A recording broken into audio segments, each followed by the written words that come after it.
ఇంట్లో కూరగాయలు ఏం లేనప్పుడు ఇలా టెంకాయ ఉద్దిపప్పు పచ్చడి చేసుకుంటే చాలా చాలా బాగుంటుంది. ఖచ్చితంగా అందరి ఇంట్లో టెంకాయ చిప్పలు ఉంటాయి, దేవుడికి కొట్టినట్టు కానీ గుడికి వెళ్ళినప్పుడు కానీ.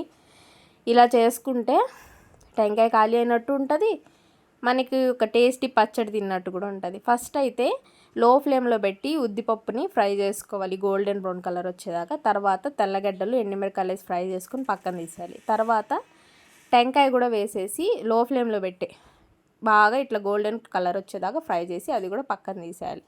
తర్వాత ఆయిల్లో కొంచెం ధనియాలు కొంచెం జీలకర్ర వేసి కొంచెం ఫ్రై అయిన తర్వాత మా ఇంట్లో ఇది పుదీనా చెట్టు ఉంది కాబట్టి అది కొంచెం వేసుకున్నాను, వేసుకోకపోయినా పర్లేదు. తర్వాత అందులో కొంచెం పచ్చడి సరిపోయేంత చింతపండు కూడా వేసాను. అది కూడా కొంచెం వేడికి మగ్గుతుంది కదా, మగ్గిన తర్వాత స్టవ్ ఆఫ్ చేసేయడమే. తర్వాత చల్లార్చుకున్న తర్వాత మిక్సీలో కొంచెం ఉప్పు వేసేసి మిక్సీ పట్టుకోవడమే. ఎక్కువ స్మూత్గా పట్టుకోకూడదు, బరకగా ఉంటేనే బాగుంటుంది. నచ్చితే సబ్స్క్రైబ్.